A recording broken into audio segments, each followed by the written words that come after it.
पूज्य बहन श्री के चरणों में कोटि कोटि वंदन। बहन श्री बहन, एक जिज्ञासा है कि जैसे शुभ में है तो आकुलता ही, लेकिन फिर भी इस जीव को शुभ में शांति लगती है और उसमें रुक जाता है, तो क्या किया जाए? अटक जाता है जब ये जीव शुभ में, क्योंकि उसे वहाँ पर शांति लगती है, संतोष महसूस होता है, तो क्या करा जाए? बहन श्री बहन कहते हैं कि कौन से जीव को शांति लगती है शुभ में? जो अज्ञानी है।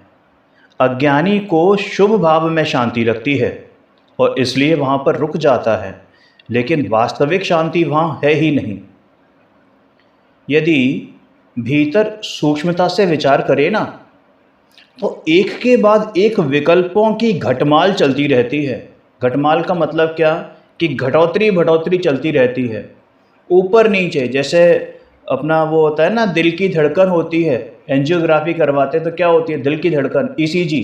ईसीजी में क्या होता है? कार्डियोग्राफ में ऊपर नीचे, है ना? तो ऐसे विकल्पों का ऊपर नीचे पना चलता रहता है। ऊपर नीचे मतलब तीव्रता मंदता चलती रहती है, और वास्तव में वो तो अशांति है, सुख नहीं है। लेशों में ऊपर नीचे पना चलता रहता है, वास्तव में वो अशांति ही है, वो सुख नहीं है। भाई, सुख तो उसका नाम है जो सहज रूप से अंतर से प्रकट होता ही रहे। वो सुख नहीं जो एक बार प्रकट हो गया, बल्कि वो सुख जो वास्तव में एक बार प्रकट हो और फिर लगातार होता रहे। उसमें कोई कृत्रिमता से नहीं लाना पड़ता। कृत्रिमता का मतलब समझते हैं? कोई बनावटी सुख नहीं होता, बल्कि जो भीतर अंदर सहज तत्व में है उसमें से ही वो आता रहता है। जैसे बर्फ में से ठंडक कहाँ से आ रही है? कि बर्फ में से ही आ रही है, अपने आप ही आती रहती है। कितनी देर के लिए आती है? कि जब तक वो बर्फ है, यानी कि बर्फ का वो सहज स्वभाव है ना, इसीलिए उसमें से ठंडक आ रही है। तो ये सुख तो इस जीव का सहज स्वभाव है, और अगर वो सुख नहीं आ रहा है, इसका मतलब उसने कहीं ना कहीं गटमाल कर रखी है, कहीं ना कहीं गड़बड़ी कर रखी है। वो जीव अपनी तरफ दृष्टि नहीं रखा हुआ है। भाई, सुख तो तेरे अंदर ही भरा पड़ा है। जैसे बर्फ में से ठंडक अपने आप आती ही रहती है, उसी प्रकार अपने में से शांति और आनंद आता ही रहता है, कहीं बाहर से लाना नहीं पड़ता। जी बहन श्री बहन, जैसे बर्फ को छूने पर ठंडक अनुभव में आती जाती है, तो इसमें यानी इस सहज तत्व में जो आनंद भरा है, उसका स्वाद अनुभव पूर्व कैसे आए? माने ये बात तो स्वीकार्य है कि अंदर सुख है, लेकिन अनुभव से पूर्व कैसे उसका स्वाद आएगा? पहले ज्ञान द्वारा निर्णय होता है। पहले ज्ञान द्वारा निर्णय करे, स्वानुभव नहीं होता। पहले निर्णय होता है, आगम से, युक्ति से परीक्षा करके लक्षण को पहचान कर निर्णय करे। पंडित जी साहब, टोडरमल जी साहब ने क्या कहा? आगम का सेवन, युक्ति का अवलंबन। तो पहले आगम का सेवन करे, जो पढ़ा उसका युक्ति द्वारा परीक्षा करे, स्वयं लक्षण युक्ति से निर्णय करे, और फिर आगे बढ़ा जाता है। जब ये नहीं होगा तो अनुभव में कहाँ से आए? माने अनुभव नहीं आता। तो मतलब आप ये कह रहे हैं कि अनुभव से पूर्व भी पक्का निर्णय हो जाता है कि यही मेरा उपादेय तत्व है। बरोबर, यही है। पहले पक्का निर्णय हो जाता है कि यही मेरा उपादेय तत्व है, यही मेरा उपादेय तत्व है। उसमें आनंद है। अरे, अनंत शक्ति और विभूति भरी पड़ी हैं। भले ही अभी अनुभव नहीं है, लेकिन पहले निर्णय होता है। जी, बहुत अच्छा बहन श्री बहन।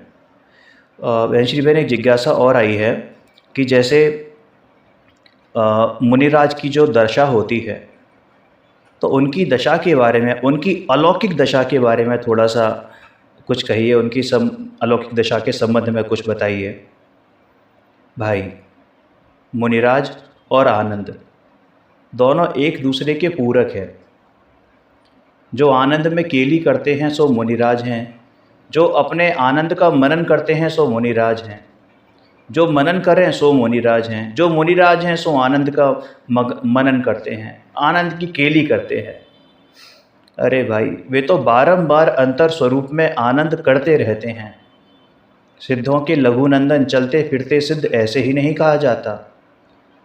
वे भले ही वन खंडादि में निवास करते हैं, लेकिन फिर भी वन संबंधी उनको कोई लक्ष्य नहीं होता, एक आत्मा का ही लक्ष्य होता है।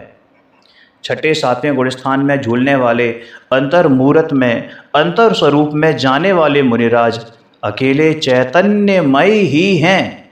अकेले चैतन्यमय माने कि उनको एकमात्र चैतन्य स्वरूपी ही भासन होता है और कुछ है ही नहीं, मात्र चैतन्य ही भासता है।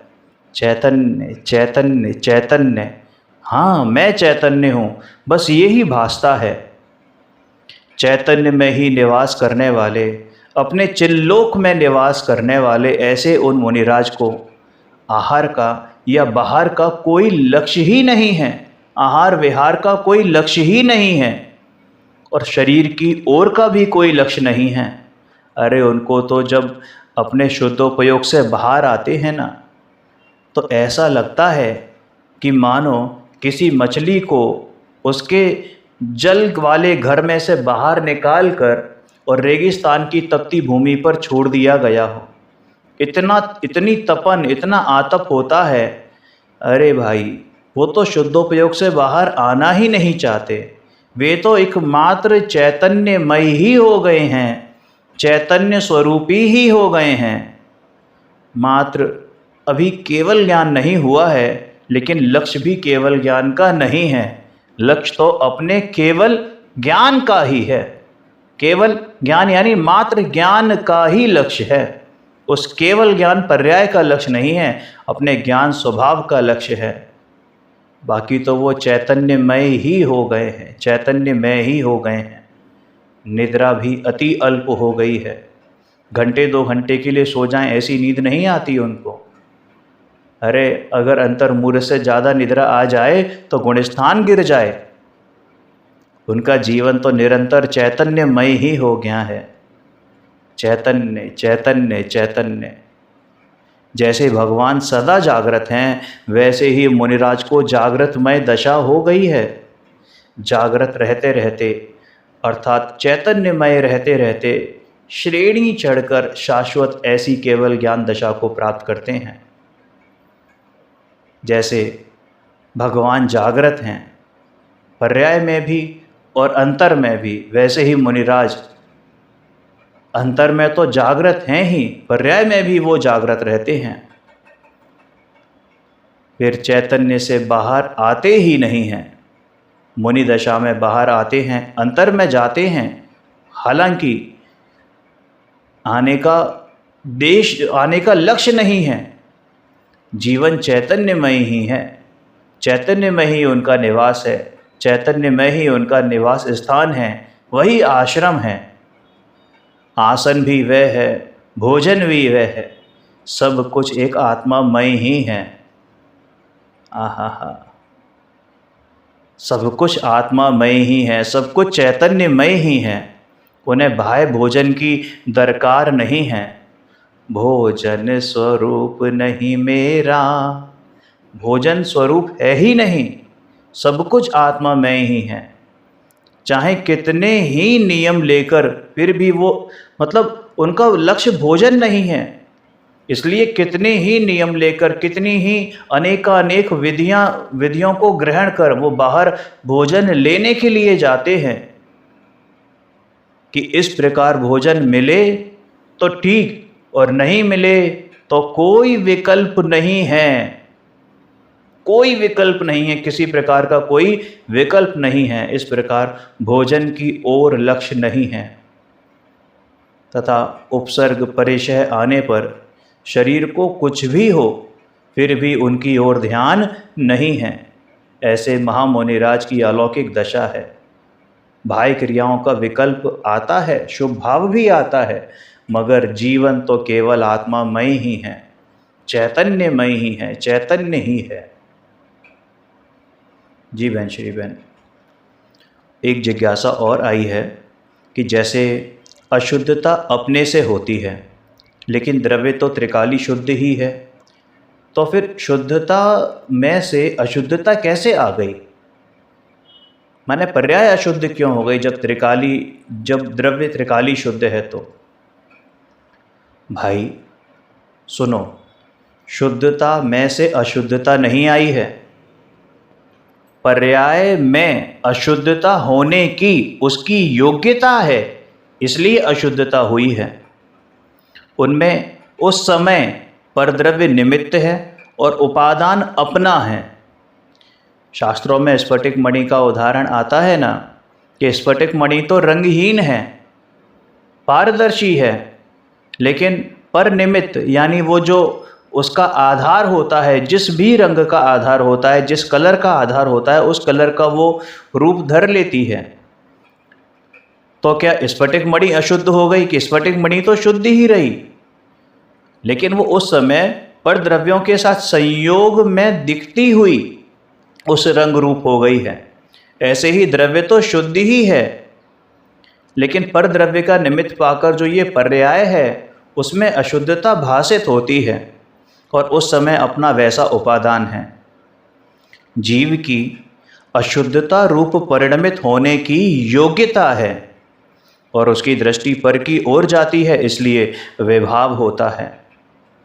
द्रव्यों में शुद्धता होने पर भी उनकी पर्यायों में अशुद्धता होने की योग्यता है, इसलिए होती है।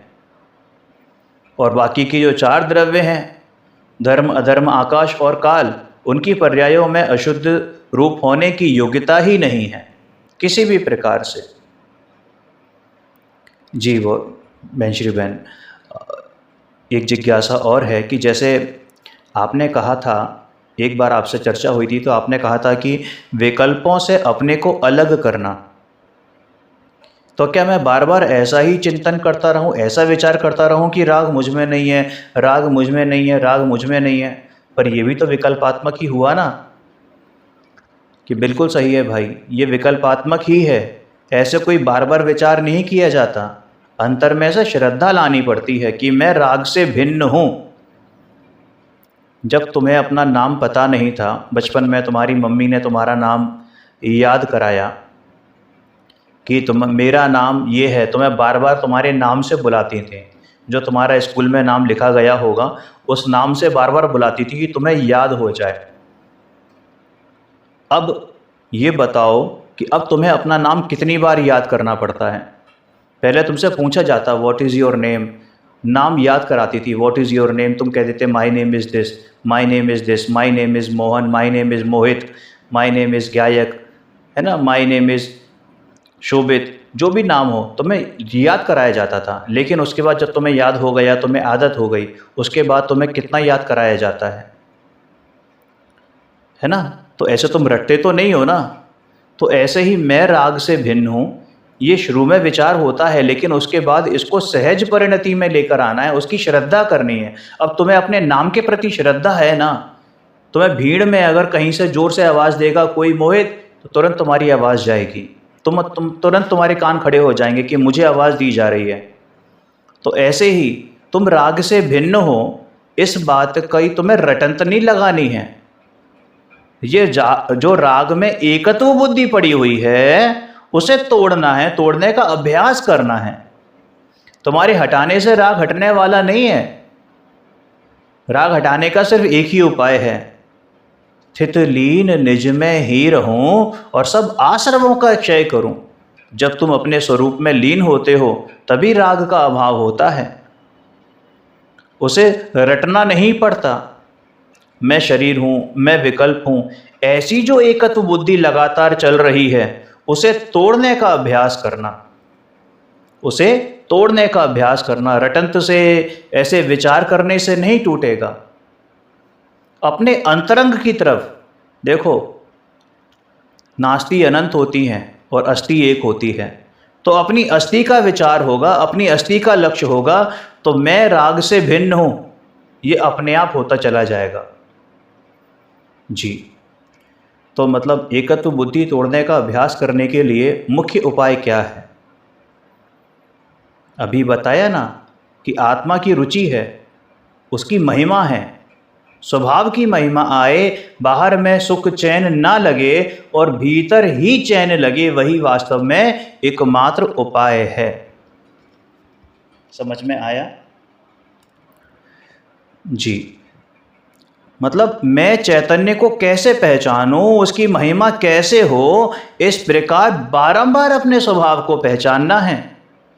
जैसे बाहर में वस्तु देखने जाते हैं, देखने में आती है ना, जैसे बाहर में वस्तु देखने में आती है, वैसे मैं चैतन्य को देखूं। बाहर में वस्तु देखने में आती है, वैसे मैं चैतन्य को देखूं। इस प्रकार चैतन्य को पहचानने का बारंबार अभ्यास करना। अब वो इंद्रियों से अभ्यास नहीं होता है। बाहर की तुम वस्तु देख रहे हो, हालांकि वो भी इंद्रियों से नहीं देख रहे, इंद्रियां मात्र निमित्त हैं। लेकिन अपने को अगर देखने का प्रयास करना है तो हमें इन इंद्रियों से दृष्टि हटानी है, इन इंद्रियों से दृष्टि हटानी है क्या कि अनादि काल से जो पर में एकत्व बुद्धि हो रही है, और ये पर में जो एकत्व बुद्धि है ना, वो समय दो समय हट भी जाती हो, ऐसा नहीं है।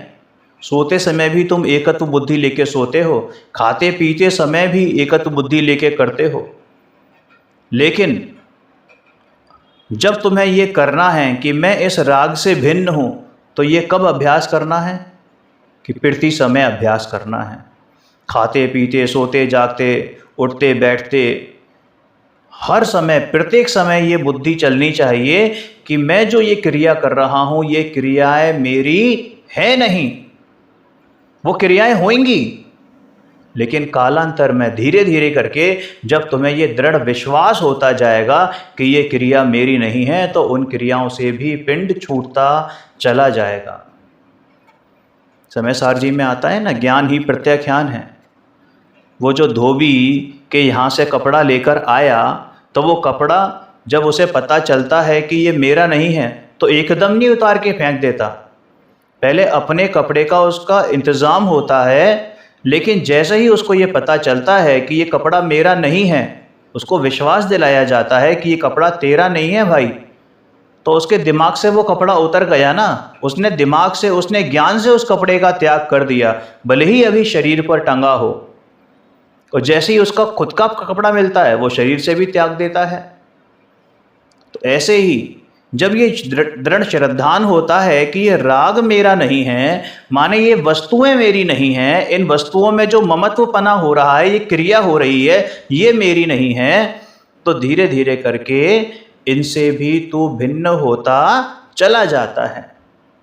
अब ये राग मेरा नहीं है का मतलब ये मत समझ लेना कि ये अपराध मैं कर नहीं रहा हूं, ये तेरी आपराधिक बुद्धि के कारण ये राग हो रहा है। तुझे पहले अपने अपराध की स्वीकृति आनी चाहिए कि ये राग आखिर हो क्यों रहा है, कि ये राग ज्ञाक्रांत बुद्धि के कारण हो रहा है, ये राग ज्ञ लुब्धता के कारण हो रहा है, ये राग ज्ञासक्ति के कारण हो रहा है, ये राग मेरी पर से, मेरी स्वयं से च्युतता के कारण हो रहा है। जो मैं अपने को भूला हुआ हूं, उसके कारण ये राग हो रहा है। निरंतर इस बात का अभ्यास करना कि मैं इन सब से, इन औदैहिक भावों से भिन्न हूं, इन लेशियाओं से भिन्न हूं, इन कषायों से भिन्न हूं, और अपने चैतन्य की महिमा, निज गायक भगवान आत्मा जो इस देह वाले में विराजमान है, जो इन तमाम क्रियाओं का साक्षी है, जानने वाला मात्र है, ऐसे चैतन्य की महिमा आए तो वास्तव में ये अभ्यास फलीभूत हो। और ये अभ्यास निरंतर करते रहना है, निरंतर करते रहना है। जी मैं श्री बहन, बहुत बहुत आभार, बहुत बहुत धन्यवाद, कोटि कोटि वंदन।